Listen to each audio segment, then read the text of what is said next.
Things just got worse and worse and worse as the night went on. Again, valiant effort down the stretch for the Bucks. Just too little, too late. Let's go down and let's see what Coach Fletch and the rest of the crew has to say. As always, go Bulls. So let's head into the locker room right now and see what the guys have to say about that one. Wow. Where do the Buccaneers go from here? What an incredible atmosphere. What a good win for the Tampa Bay Lightning. They snapped a 7-game winning streak. How we feeling, Bucs Nation? It's time to party, baby.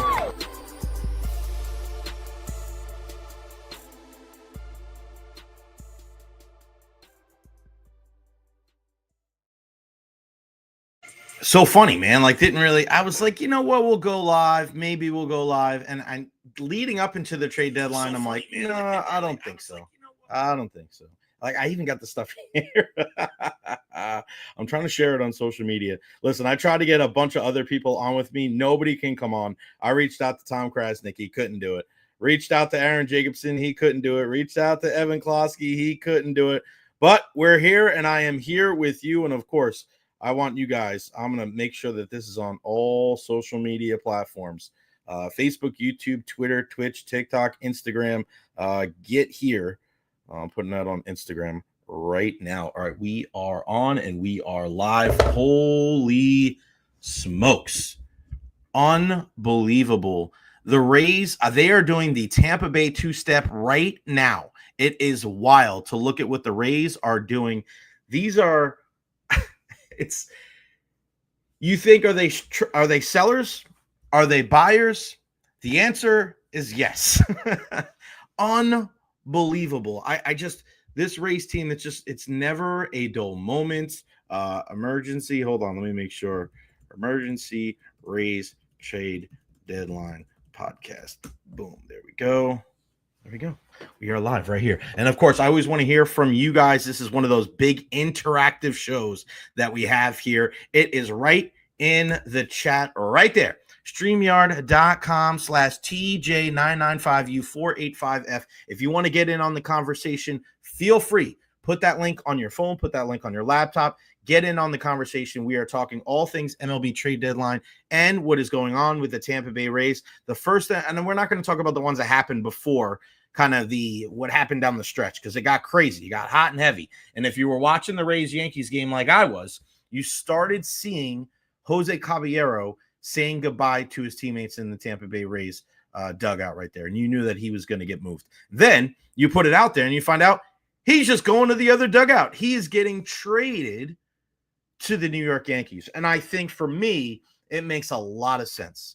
It makes a lot of sense for the New York Yankees. We knew with Cabby, with Hassan Kim being here, with Taylor Walls, and then the outfield, right? Chandler Simpson and Mangum, and I'm probably going to see Meisner at some point.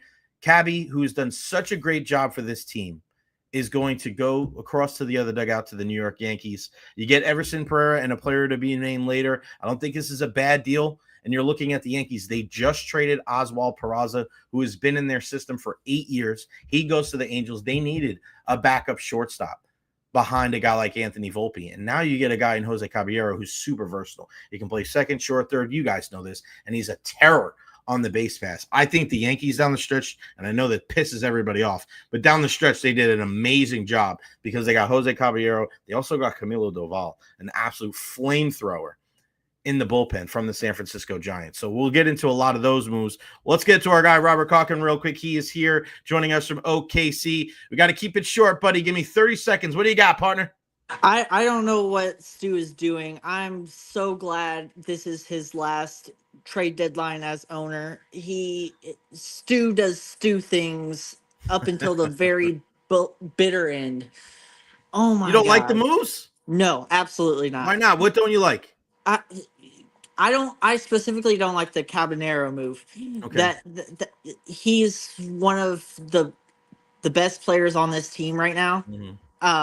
It's like you were saying, especially with the Hassan Kim injury, we could kind of could use that. Right.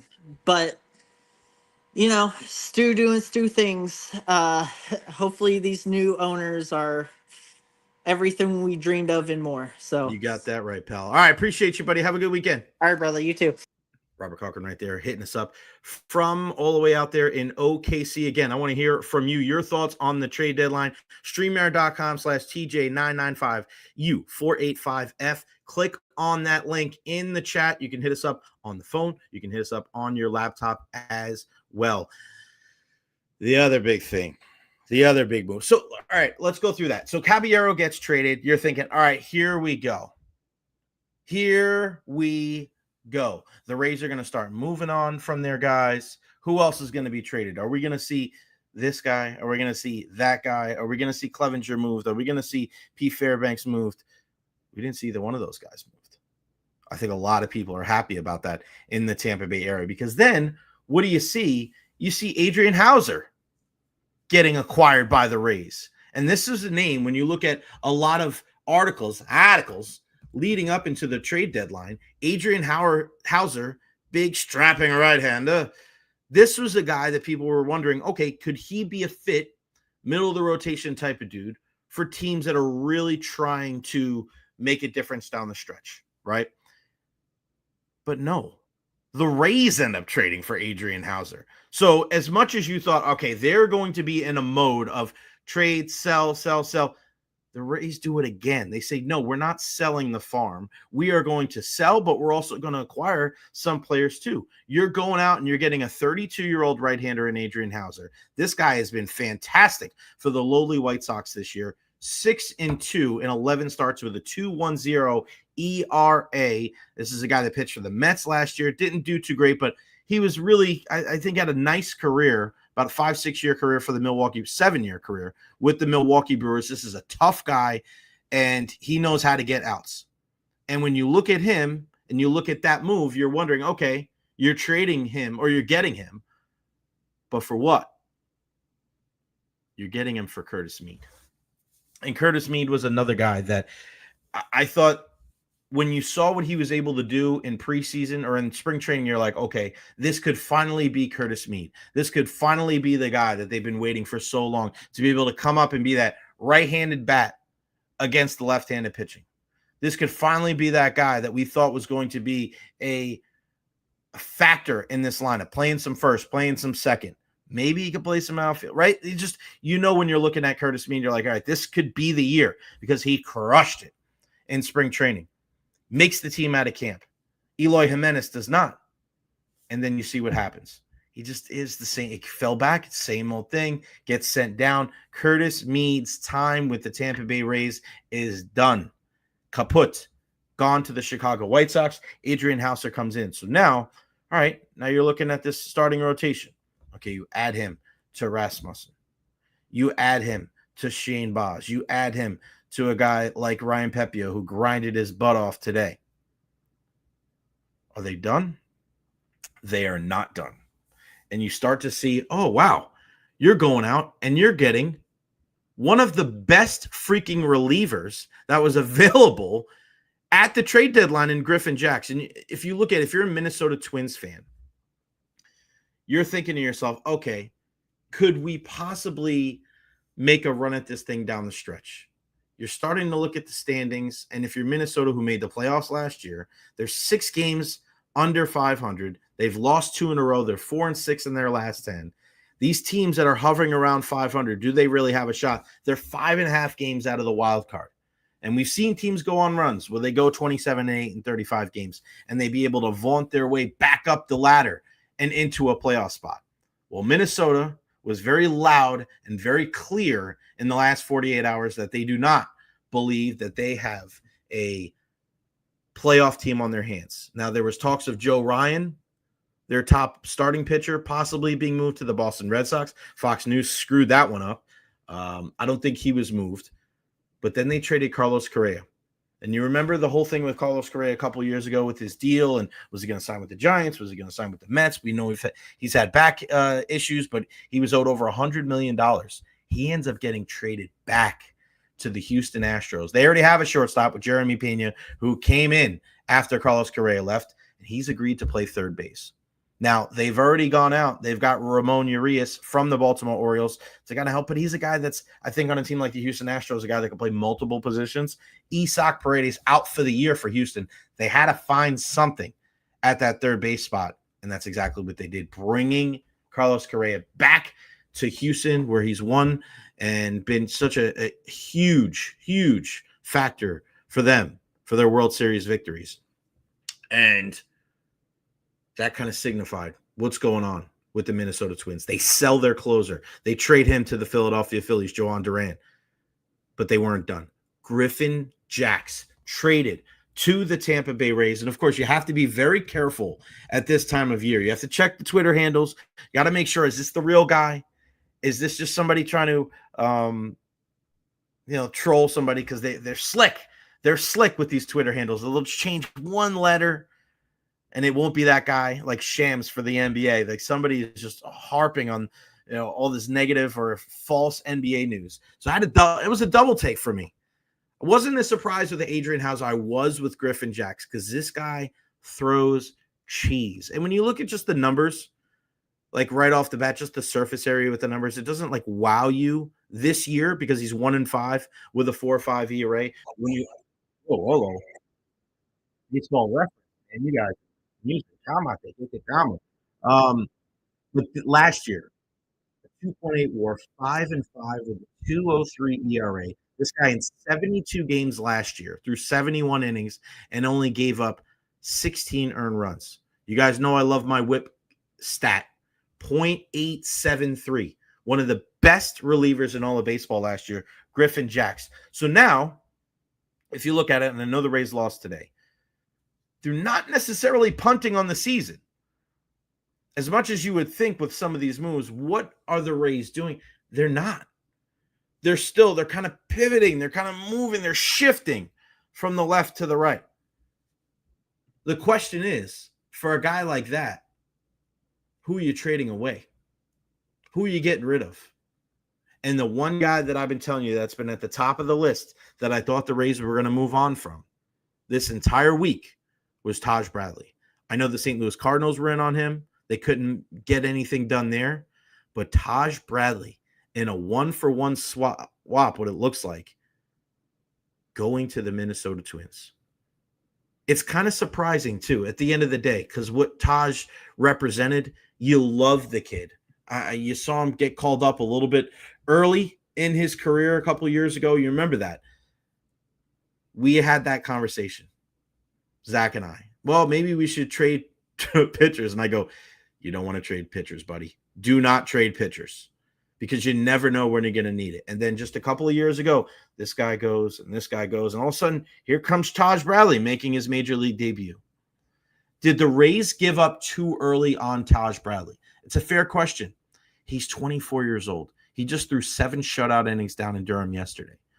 And for a team that is not necessarily like in pole position to win the division or to win the wild card, to give up a 24-year-old in Taj Bradley for a 30-year-old reliever in Griffin Jax, it is surprising. And it's a little sad, because I thought Taj was going to be one of those guys that is part of the future of this starting rotation. But he just hasn't been able to kind of put it all together. And now he's been traded to the Minnesota Twins. And just looking at his numbers this season, 6-6 with a 4.6 ERA, a whip of 128, not great at all. Former 5th-round pick from the Tampa Bay Rays back in 2018 out of Stone Mountain, Georgia. But you look at the last couple of years, in 2023, 5-8 with a 5.59 ERA, 8-11 with a 4.11 ERA in 2024. I look at Taj, and the Rays are always so patient with their guys. They're always, hey, we'll take our time. We'll take our time with guys. We'd rather move them too late than too early. Look like Christopher Morel. Remember, look, he's still on the team. Christopher Morel's on the team. What the hell? But Taj Bradley's gone for a 30-year-old reliever. Short term, you like it because it fortifies the bullpen.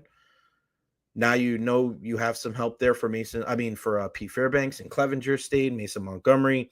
You have Uceda out there. You bring in Griffin Jax. He should play a huge part. He better play a big part of that bullpen. God dang it. Because you just gave up on a 24-year-old right-hander. And for a team that really focuses on pitching and defense. You gave up one of the best young pitchers in your organization the last couple of years. And I know, again, it hasn't worked out. I understand that. And don't be surprised. Do the Rays look at a guy like Griffin Jax and say, hey, maybe we can turn him into a starter? They did that with Zach Littell. And I tell you right now, the stuff for Griffin Jax is a whole heck of a lot better than it was with Zach Littell. Zach Littell was never going to break any radar guns, but he threw a ton of strikes and he was durable as hell. And he munched a lot of innings. He did everything possible that you could have asked from him. You want to talk about deals. You pull Zach Littell off the scrap heap and then you end up trading him to the Reds. I mean, that's a net positive for the Rays. I've been harsh on the Rays the last couple of days. I really don't like how the guys have been playing. Tough to see Chandler Simpson go out with an injury. Yandy Diaz, Jonathan Aranda. Like, it was like injury to insult. Pow, pow, pow. All of these guys getting out. Matt Dice end up playing first at the end of the game because with all those guys going out, Brandon Lau ended up playing first base today, and Caballero was at second. And then Cabby gets traded in the middle of the game to the other dugout. You got to bring in Matt Tice, your catcher, to play first, with Brandon Lau going back to second base. So the Rays and the way that they do business, I don't know if there's any team out there that is more unpredictable than our Tampa Bay Rays. The Tampa Bay two-step. They just move and they operate in their own way. They don't care what anybody else is doing. They do what they do. If you guys want to join in on the conversation, it's right there in the chat, StreamYard.com/TJ995U485F. Click on that link on your phone or your laptop. If you want to join in on the conversation, you're more than welcome. Trying to get our guy Aaron Jacobson maybe to join us. Maybe from the car. I'm going to see if I can get him on. I'm going to send him the link real quick.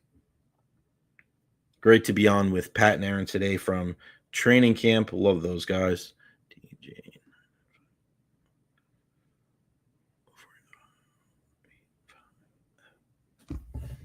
The Rays they're not rebuilding. And just like Joseph Brennan says, reloading. David Terry, I'm so ready for Lightning hockey and Bucks football. I just about had it with the Rays. I mean, that's the thing. I don't necessarily know how to feel. What else is new? When it comes to the Rays. Like, what do you do in a situation like that? Are you mad? Are you upset? I don't know if you can be. They've traded, they traded 5 guys. No burgers. They traded 5 guys, no burgers. Jose Caballero, Danny Jansen, Zach Littell, Taj Bradley, and Curtis Meade. They didn't trade Yandy Diaz, Brandon Lau, Pete Fairbanks, Garrett Clevenger, Shane McClanahan. I mean, if you're a Rays fan today, if I would have told you that they were going to trade 5 guys, no burger, and they didn't trade any of those top names, I mean, I don't know if this is the worst thing for Tampa Bay Rays fans because they're not punting on the season. Cabby wasn't playing as much anyway. And with Taylor Walls and the way he plays defense, they love it. He's been swinging a little bit better. You're hoping Hassan Kim can do something down the stretch to help them out. I'm a little miffed that they didn't trade Christopher Morel. He's just there. He's just there. And he's got great handshakes in the dugout, but I don't know. I honestly don't know. My big thing is the question mark. My biggest question mark coming out of the trade deadline for the Tampa Bay Rays is you gave up on Taj Bradley, a 24-year-old starter, for Griffin Jax, a 30-year-old reliever. And for an organization like the Tampa Bay Rays, who prides itself on getting the most out of their pitching staff, to give up on a guy like Taj, who was supposed to be a part of your future, It's a little surprising, especially after he just threw 7 shutout innings yesterday for Durham down AAA. So it seemed like he was kind of figuring it out a little bit. All right, but maybe, hey, go down, figure this out, and then you call him back up. And then he's a part of your rotation down the stretch. Instead, you trade Taj Bradley for a 30-year-old reliever in Griffin Jax, and you bring in Adrian Hauser from the Chicago White Sox, another 30-year-old, 32 to be exact, and you get rid of Curtis Mead. So it's almost like the shell game with the Tampa Bay Rays. It's like, oh, you're looking over here, and then they move this piece over here, and you think, oh, keep your eyes here. This is what they're going to do. They're going to move this guy, and then they don't, and they move this guy over here. So it's never like a full happiness with the Rays. It's never like a full pissed offedness. Is pissed offedness a word? I don't know, but it probably should be, because even though it may not be a word, everybody knows what the hell I'm talking about. Full pissed offedness. Just a complete measure of anger. No type of like silver lining or moral victory when it comes to this. But wow, some incredible moves when you look at what has happened today at the MLB trade deadline. Again, Carlos Correa getting traded back to the Houston Astros. How about this move? James Tibbs III was the big prospect that went from the San Francisco Giants to the Boston Red Sox in the deal for Rafael Devers. And then Craig Breslow, their general manager, ends up trading James Tibbs III to the Dodgers for Dustin May, who's a free agent in 2026, who's had a history of arm injuries for the Los Angeles Dodgers. What are you doing? You may think that your general manager situation is bad, but I'm going to tell you right now, it is not worse than the Boston Red Sox. It's not. Craig Breslow is in way over his head. And it's bad enough to be from Boston. It's bad enough to be a Boston Red Sox fan. But when you have a GM like that, and he doesn't know what the hell he's doing, for all the talk about we want less of these number crunchers and less of these baseball nerds involved when it comes to baseball, this is not a great argument for the former player narrative, because Craig Breslow is just screwing this entire thing up. You did a good job getting Bregman, but I think you were just kind of like the last, you were the last lady on the dance floor. So I'm not giving you that much credit. You go and get Eric Crochet. That was a good move.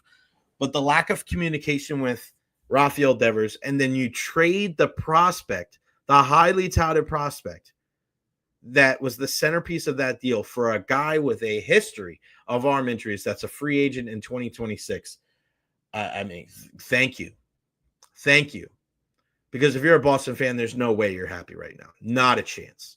If you're a Chicago Cubs fan, no way you're happy right now. Everybody thought Chicago's going to go for it, aren't they? You have Pete Crow Armstrong. Like, look at their outfield with Seiya Suzuki, Pete Crow Armstrong, and Kyle Tucker. You make that big move with the Houston Astros to get Kyle Tucker, because you are trying to prove that you are a factor. You're a big boy in the major leagues. You're not a second-tier team. You're the Chicago freaking Cubs. And then this is the way you handle your trade deadline. Very, very peculiar when it comes to the Cubbies. The White Sox made more dramatic moves at the trade deadline than the Chicago Cubs. I mean, listen, if you're the White Sox and you're trading a 32-year-old in Hauser and getting a guy like Curtis Mead, I don't think, I don't think it's a terrible deal for them. Not at all. I think it makes sense. You look at what some of these teams have done, around the league. And again, we'll go to the Rays opponent today. You go for the Yankees, and on the 25th, they get Ryan McMahon, third base. He was really good in the series against the Tampa Bay Rays. Ahmed Rosario, who can obviously play multiple positions. We saw that with the Rays. Austin Slater they got from the White Sox, and they got 3 pieces to their bullpen. You get David Bednar, the closer for the Pittsburgh Pirates. You get Jake Bird, a reliever from the Rockies, and Camilo Doval, a closer for the San Francisco Giants. I saw that the Giants traded Mike Yastrzemski to the Royals. And, of course, the Yanks got Caballero as well. It was an arms race. And you add those guys to the guys that already have in the bullpen with Jonathan Loaisiga and Devin Williams and Luke Weaver. I mean, Yankees did a really good job at the trade deadline. You're looking at what a team like the Mariners did, going out and getting Eugenio Suarez and getting Josh Naylor, the corner infielders. Smart, man. Smart. I'm always a believer. Trade your freaking prospects. Who gives a crap? Trade those dudes. But it's got to make sense. Trade your prospects for good players. Trade your prospects for guys that I would never fault a team for trading prospects for a known commodity. Now, I just said, right, I didn't like the deal for the Boston Red Sox because you traded Tibbs for Dustin May. Dustin May, the only reason why people love him is got these big freaking red fro, right? The big ginge, they call him out there. The guy throws heat, but he spent more time on the sidelines than Ryan Bass the last couple of years. So is that a smart move? No. But if you're a team and you're trying to go for it, I don't think there's listen. Curtis Mead, Duncan Davitt, and Benjamin Peoples. That's the three guys going to the White Sox in the Hauser deal. But if you're the Giants, if you're the Yankees, and you're sending Rodriguez and Vreeling and Harbor and De La Rosa and sending all these guys, send them for Camilo Doval. Who cares? Go out there and try to fortify your team. Charlie Morton, former Rays right-hander, going to the Detroit Tigers. I like that move. I like that move for them a lot because he is a guy that can go in the middle of their rotation behind a guy like Tarek Skubal, behind a guy like Mize, who is also an all-star this year, former number 1 overall pick out of Auburn. Man, that's a really, really smart pickup for the Tigers as they try to really fortify themselves as one of the best teams in the American League. Phil Maton going to the Texas Rangers. They made a big move, bringing in Merrill Kelly from the Arizona Diamondbacks. How about the Texas Rangers? A couple of years ago, a team that won the World Series coming out of nowhere, wondering what's going on with this team. What's going on with the Texas Rangers? I like that, man. I like that when you're kind of you're teetering. Go out there and make a move. Go out there and put your team in a position to win. Excite your fan base. Huge fan of that. Rays end up falling 7-4 today. Let's just take a look one more time at the wild card. I want to just look at where the Rangers are at. The Rangers are tied with the Mariners. That's wild. When you look at what is going on here, let's take a look at the standings together. And thank you so much, David Terry, $10 super chat. If you guys can contribute to the super chat, $1, $2, $5, $10, $20, anybody, anything that you can give, I really, truly do appreciate it. Let's take a look at the standings real quick and look at some of the moves. Okay, here we go. MLB standings. There we go. That's what I love about doing the podcast here is we can look at this together. All right. So here's the wild card, right? We're looking at these numbers.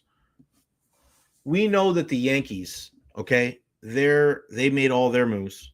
Boston's in their spot, 1.5 game. And then, man, there's only 3 wild card spots to go around. Bear with me here. Look, follow me here. We're going to go back to the standings in the American League. The Blue Jays are in a good spot. They're in a good spot, 3.5 games up in the American League East. Okay, the Tigers, they've got that division in hand. I really don't see Cleveland closing the gap there. And then Houston, they've been really good this year. 15 games over 500, and they're doing their best to keep the Mariners and the Rangers at bay. So we saw what Seattle was doing, making their moves, trying to make sure that even if they don't catch the Astros, they get one of those 3 wild cards. But right now, as we sit, they're tied with the Texas Rangers. And the Rangers not sitting pat. They're not just sitting there going, well, we're not as good as we were a couple of years ago when we won the World Series. No, they went out and got Merrill Kelly. They went out and got Phil Maton for their bullpen. And listen, I know Phil Maton is still one of those names from a couple of years ago with the Rays that give you a little bit of agita. You're like, oh, shit, man, I don't even like bringing up that name. But he was decent with the Mets and, pretty good for the Cardinals this year. Let's look at some of the other deals that have Willie Castro went to the Cubs. Okay, that's not a terrible move for them. A guy that can help them out at a multitude of positions. He can play infield. He can play outfield. He can be the backup for Pete Crow Armstrong. Looking at some of these other deals. I mentioned Merrill Kelly. Man, I like that deal a lot. Dodgers acquiring outfielder Alex Call from the Washington Nationals. The Marlins end up trading Jesus Sanchez. Remember him? To the Astros for Ryan Gusto, Chase Jaworski, and Esmil Valencia Jaworski, top 10 prospect in the Astros system. Again, you look at what they were able to do, Houston, in the offseason, going to get Isaac Paredes, and even though he got banged up, they're rolling once again. They're a well-coached club, and you know that they have enough of those championship players, right, from their World Series teams to here we go again. I love what San Diego did. San Diego bring in Freddie Fermin as a catcher. They go out and get Mason Miller and JP Sears. And from the Orioles, they go out and get Ryan O'Hearn, an all-star who's been fantastic. Who would have thought going into the season that it wasn't Griffin Henderson, it wasn't Jackson Holliday, it wasn't Adley Rutschman. It was Ryan O'Hearn that was carrying the water for the Baltimore Orioles. And then, of course, Ramon Laureano, who's a really good outfielder, can play all three outfield spots. Listen, if you're San Diego, why not? If you're San Diego and you're in the same division as the Los Angeles Dodgers, this is the way you got to do it.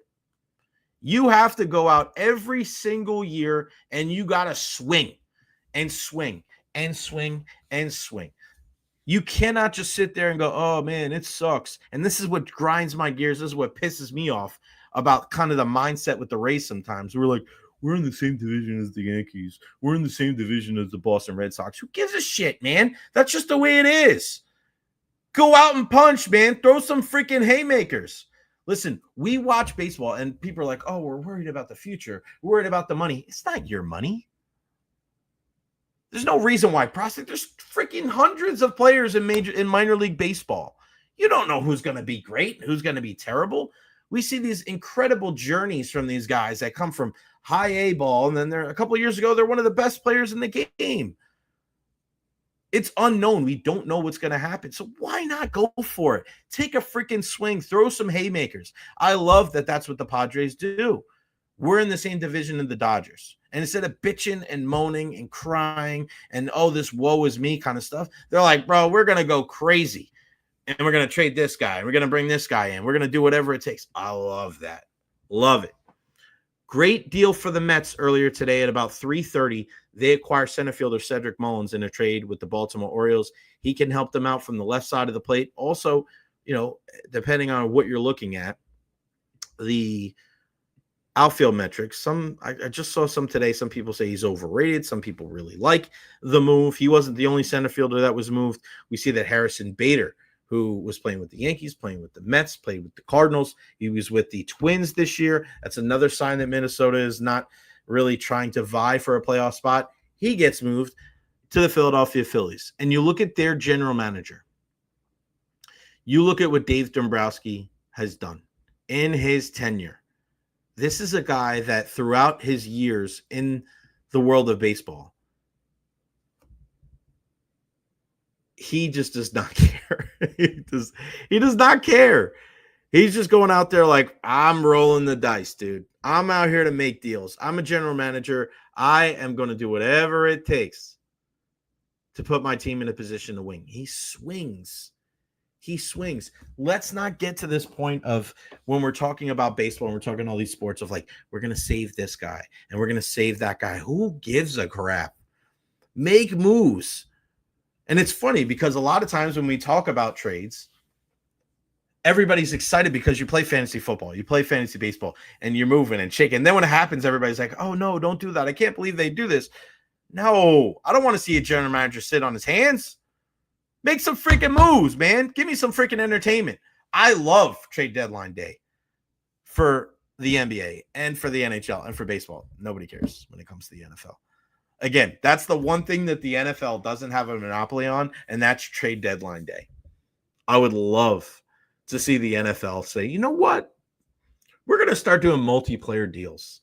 We're going to start seeing a 3-player. I saw a 3-player deal the other day on ESPN.com, getting rid of DeAndre Swift and getting rid of Rashad White. And I think trading Swift to the Rams, trading Rashad White to the Bears, that shit ain't happening, guys. I'm telling you that right now. No, sir. Not at all, especially with the depth with the running back position. And again, Rashad in a contract year, it doesn't make any sense to get rid. You're not going to get much back. A 5th-round pick for Rashad White? That ain't helping you none. You have a chance to win the Super Bowl this year. You need as many good players as humanly possible. You ain't get rid of Rashad White. I ain't trying to hear that shit at all. Kevin Cash says they're going to wait for the doctors to make a final diagnosis, but from preliminary x-rays and information, all-star Jonathan Aranda will miss some time. So could you see a guy like Bob Seymour get called up? Maybe even a Trey Morgan? Possibly. Some breaking news when it comes to the NFL. Terry McLaurin, holding in with no progress, has requested a trade. Wow. So there you go. It's wild, man. It's wild. I'm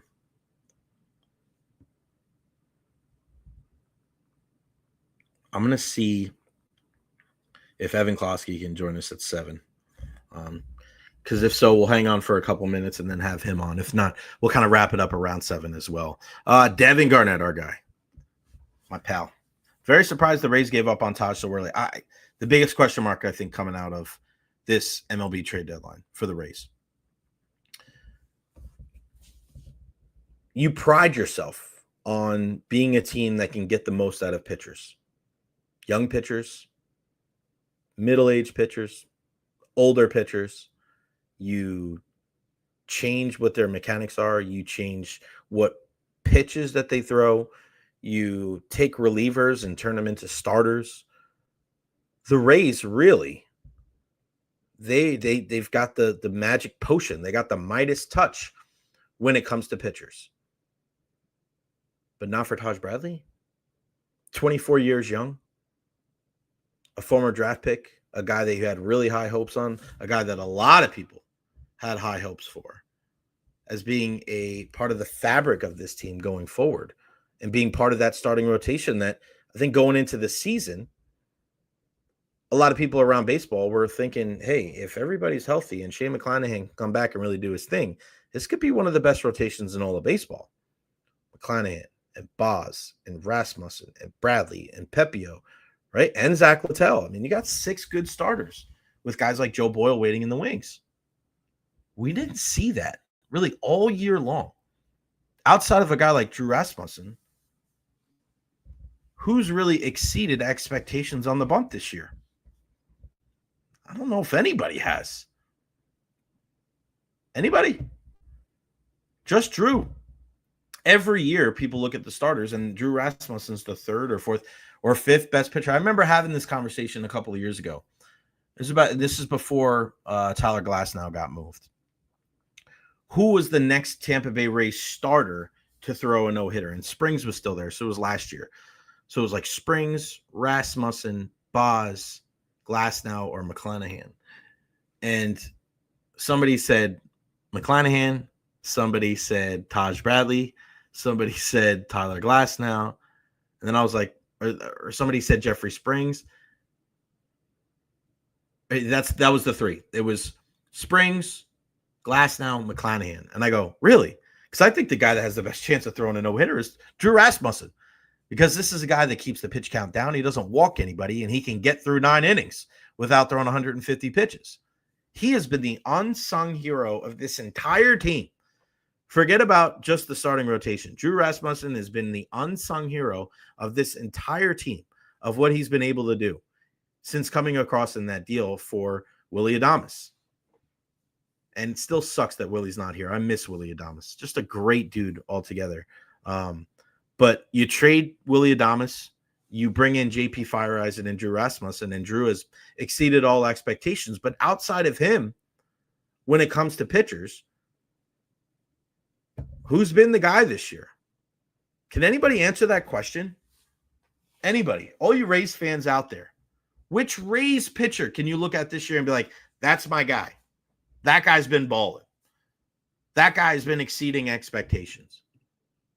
Anybody? I don't know. You ain't getting rid of Drew Rasmussen. I don't give a shit how old that guy is. Alejandro says Pepio. You guys know how much I love Ryan Pepio. Great dude. But when you look at his stats and you look at it again today, getting rocked. It's not good. Not good from Pep. He's 6-9 with a 3.8 ERA and his whip of 1.18. Like, he's taking the ball every fifth day. He started on opening day when McClanahan unfortunately couldn't go. He's been a bulldog. And you just look at the innings, right? This guy has gone out there and given you innings. I think by the end of the year, he's probably going to give you 175 innings. That's all you can ask for when it comes to Pepio. But he is a guy, I think, going into the season, you were thinking he was going to be starter 3, 4, or maybe 5, not 1.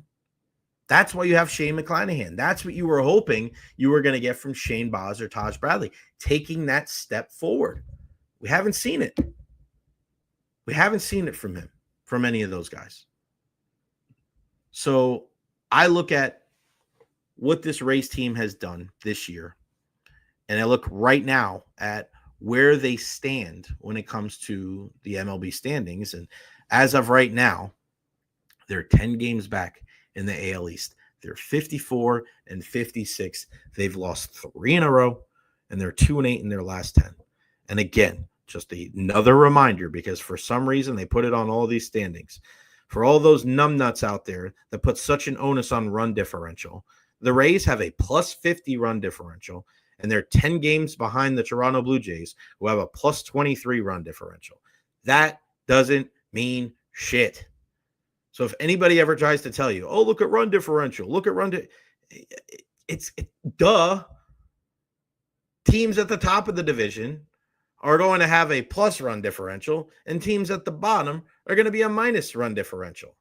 But there's really no correlation, because you're talking about computing stats over the entire season, right? You can lose a game 10-0 and then win 8 straight 1-run ball games, right? And you could be 8-1, but you have a negative run differential. Does that mean you're not as good as the team behind you and their run differential is plus 20 and they're 8-1? So 9 games. So the team's 5-4. And let's say they have a plus 20 run differential. That means they're better than you? No. Stupid. That's dumb. Steve, my man, thank you so much for the trade deadline coverage. Thank you so much for the super chat. If you want to join in on the conversation, and please contribute via the super chat like Steve has. $1, $2, $5, $10, $20. I appreciate them all. Our guy Dave Terry as well. Steve, man, you guys are the best. I always love the support. You guys are fantastic. TB Punk Films, the Rays should have traded for Bieber, Justin, or Shane, or a starting pitcher for next year. Listen, when it comes to the Rays, you never know. You never know, because they're always wheeling and dealing. They've got arms in the system. I'm shocked at what we did. This from Alejandro Noriega. I'm shocked at what we did and what we were buyers, and we kept Yandy, Brandon, and Pete. We were buyers and sellers a little bit. We could have been fire sale like the Orioles. Yeah, that's a great point. You just don't know what the Rays are doing. I call this the Tampa Bay two-step. 2 steps forward, 2 steps back. Are we selling? No. It could be worse. It could be worse. Because I think when you talk about football, right? And you talk maybe about hockey, sometimes you got to tear it all down and then go all the way back up. The Rays are not in that position. And in baseball, because it takes so long for your guys, your prospects to kind of like, all right, I'm preaching to the choir here when it comes to Rays fans, because we know that we've heard for years, oh, just wait another year, wait 2 years, wait 3 years. And it's part of the reason why I lost my shit yesterday talking about the Rays, is because I'm just like, I'm done waiting. I'm done waiting for the Tampa Bay Rays and all what they do and these guys to come up. With Carson Williams and and Trey Morgan and Xavier Isaac and all these different players out there. Like, we want to see it sooner rather than later. We want to see these guys here, get them here. 1 year, we want to see the Rays go for it. You don't have to, when you're looking at this Rays team. I think eventually, because they draft and develop so well, especially on the pitching side, it doesn't make as much sense to me why they're not more aggressive at the trade deadline, right? The Dodgers are always so aggressive, and I get it because they have the financial backing to be able to trade some of these guys, and hey, it is what it is. But the Dodgers trade a shit ton of prospects. But as much as we talk about how much they spend, let's not forget that the Dodgers do an exceptional job of drafting their guys and developing their guys and signing international free agents. And then when guys get older, they can trade them. Like, I remember Keibert Ruiz was the best catcher in baseball. And a couple years ago, they traded him to the Nationals. Remember that? For Trey Turner and for Max Scherzer. You can't make trades like that unless you draft and develop, and anybody could add Keibert Ruiz. The Dodgers did a good job. So they can trade a lot of those prospects and not worry about the long term because they, yes, could use their financials to back it up, but because they know that they're going to be able to draft and develop more guys. I don't understand why the Rays don't do that. You have so many of these type of players. You draft so many of these shortstops. Like, why not trade a couple of these guys? Why not for one postseason go like, hey, we're going to get this, and this. Guys under control. A great starting pitcher. A great relief pitcher. A great middle-of-the-order bat. A big bopper. You did it that 1 year, and you traded Joe Ryan for Nelson Cruz. And I feel like when you talk about the Rays, there's such a buyer beware because we always talk about the moves that work out, right? We talk about the deal for Chris Archer more than any. You bring in Austin Meadows, you bring in Tyler Glasnow, you bring in Shane Baz. But the Rays, I think, have gotten scared from the moves that didn't work out. The two biggest moves being signing Wander Franco to that long-term deal and trading Joe Ryan for Nelson Cruz. You can't be scared of that. As much as we love, we would have loved for Nelson Cruz to work out, I think I love that they went for it. I'm in the minority when it comes to the deal for, when Jason Light drafted Roberto Aguayo, right? I get it, though. I like it.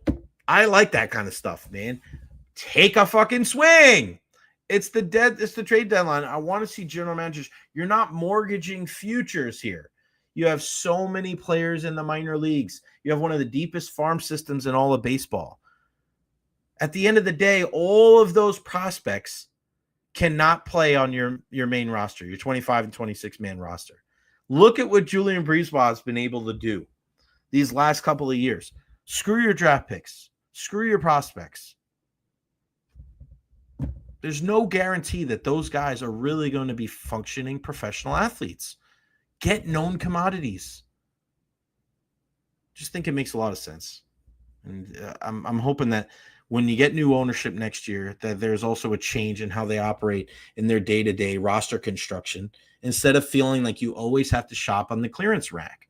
Everything is at Dollar General. No disrespect to Dollar General. Y'all got some good deals, and y'all be hooking people up. But, my parents were they were no millionaires, but we always have food on the table. We weren't eating ramen every night, right? We weren't living lavishly on Long Island. We weren't living in the Hamptons, but we made it work.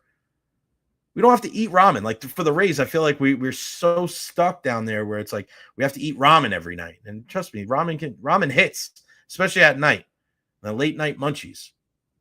But bro, you can get crafty with a dish here, You can take a step up. You don't have to shop at the clearance rack every single time. You don't have to go to the boutiques, but come on, man. Take a little bit of a step up. Shout out to our guy, Devin Garnett. Another super chat. Thank you, my friend. You are the man. Where does this trade deadline rank for a scale of weirdness? This is the most head-scratching one I've witnessed. I'm with you, man. I'm with you. And I love it because you have a lot of teams out there trying to make moves. I think the Yankees got a whole hell of a lot better. I think the Seattle Mariners got better. I think the Philadelphia Phillies got a lot better. I think the Astros got better, and I think the Padres got better. Those are some of my big winners when it comes to the MLB trade deadline. I look at teams like, I think the Mets maybe could have done a little bit more. I do like Cedric Mullins. I do like how they got Ryan Helsley for the back end of the bullpen. I think it would have done them wonders if they got another starter as well. The Yankees could have got a starter too, but they got a ton of guys in your bullpen. I always think if you can't get one starter, get 3 relievers, because how many starters really pitch come postseason time? And then when it's a tight game and it's just, 1-for-1 and things like that, it makes a lot of sense to me. Just fortify that back end of your bullpen. But I love it. Again, the MLB trade deadline really is like no other. Hammer. And as always, hold on real quick.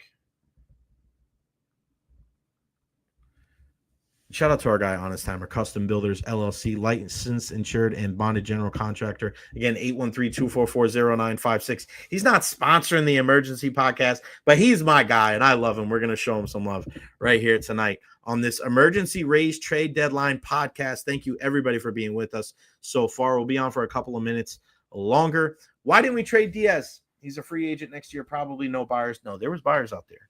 But like we said today, is the Rays were not going to move on from Yandy Diaz and Brandon Lau just for peanuts. There was teams that were interested. I know the Mets were interested in both guys. I know the Red Sox were in on Yandy Diaz, but listen, they weren't just going to trade away guys just to trade them. That's what their deals at the deadline showed us. Those deals that the Rays made at the trade deadline showed us that it wasn't an all-out fire sale. This is what Eric Neander has done in certain years where they're not completely out of it. I know they haven't played their best ball, but you also don't want to give up on everything when just a month or a month and a half ago, they were balling in the hottest team in all of baseball.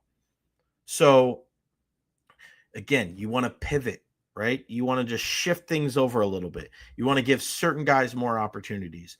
You want to be able to move on from the Taj Bradleys of the world, the Jose Caballeros and the Curtis Meads of the world. And then you want to bring in a Hauser. You want to bring in a Jax. Like that's without kind of upsetting the apple cart because you still, again, you make 5 moves where you move those guys. You move Littell. You move Danny Jansen. But you don't move Yandy. You don't move B. Lau. You don't move Pete Fairbanks or Garrett Clevenger, right? So like this team's still here. This team's still here. So if you're a Rays fan, I don't think all hope is given up. It's rough. It doesn't look too good right now. If I had to put my house on it, would I say they make the postseason? No. But honestly, you've been following this team. You know how streaky they get. Would it be surprised if they won the series against the Dodgers this weekend? Would it be a surprise if they went 20-5 in their next 25 games and were second in the wild card in a month? Not really. Just expect the unexpected. That's one of the Rays mottos that they should put on the back of a t-shirt. Expect the unexpected. It's pretty wild. Young Swag, can't wait for new ownership to be big spenders. I don't know if that'll ever happen. Shout out to J-Mac. You're very, very welcome. Padres, it could be their year. Could be their year. But again, I just like the move. I like the ability for them to go out and say, screw it. We know how difficult it is going to be to play in the same division as the Dodgers. And they're not, playing the woe is me card. They're not just sitting there kind of bitching and moaning like, oh, I wish it was this. I wish we did that. No, man. Go out there and try to make some moves. Now you add Ryan O'Hearn. You add Laureano. That's a big outfield in Petco in San Diego. To have a guy that can run it down and can play all 3 outfield spots, probably going to play center, some left because you have Tatis and right.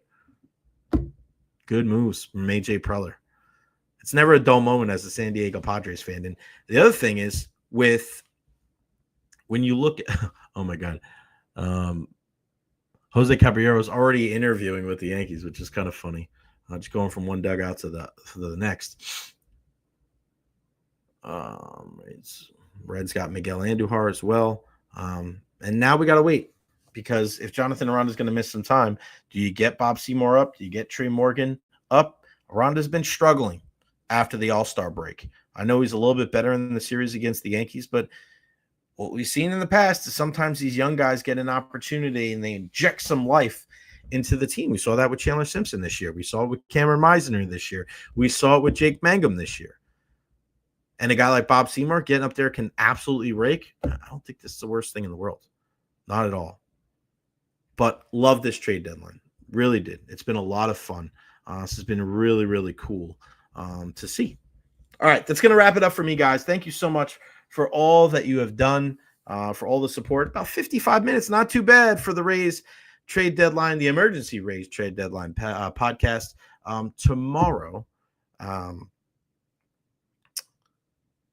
just a short show, just about an hour because I'm flying out. Family reunion on Saturday. I got to catch a flight at 2:30 tomorrow. So I'm going to be on from 12 to right about 1. As soon as I'm done, I'm closing the laptop, putting it in my bag, hopping in the Uber, and flying out to New York. I'll be in JFK, and then I'll be in town for the weekend.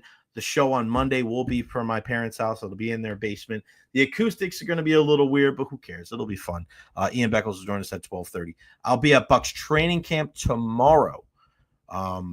That's going to be another hot one. It'll be fun. And we'll also talk about some of kind of the backlash and, kind of the after effects of the MLB trade deadline, because it's been wild. It's going to be a lot of fun. I can't wait to see, some of the backlash and some of the information that has come out after the fact. Again, check out my friends, Honest Hammer, Custom Builders, LLC, 813-244-0956 for all of your commercial and residential needs. Russ is such a great guy.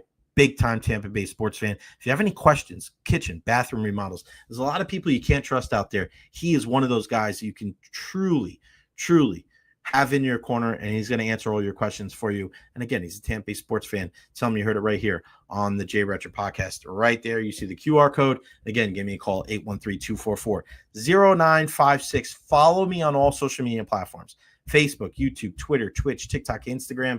I'm everywhere, baby. Like and subscribe on YouTube. And shout out our 3 super chats for today. David Terry, Stevie K, and Devin G. My guys, thank you so much. If you guys ever want to contribute via the super chat like our guys, it is very, very appreciated. And listen, man, this is the only way that we're going to be able to keep this thing going is our sponsors and our super chats.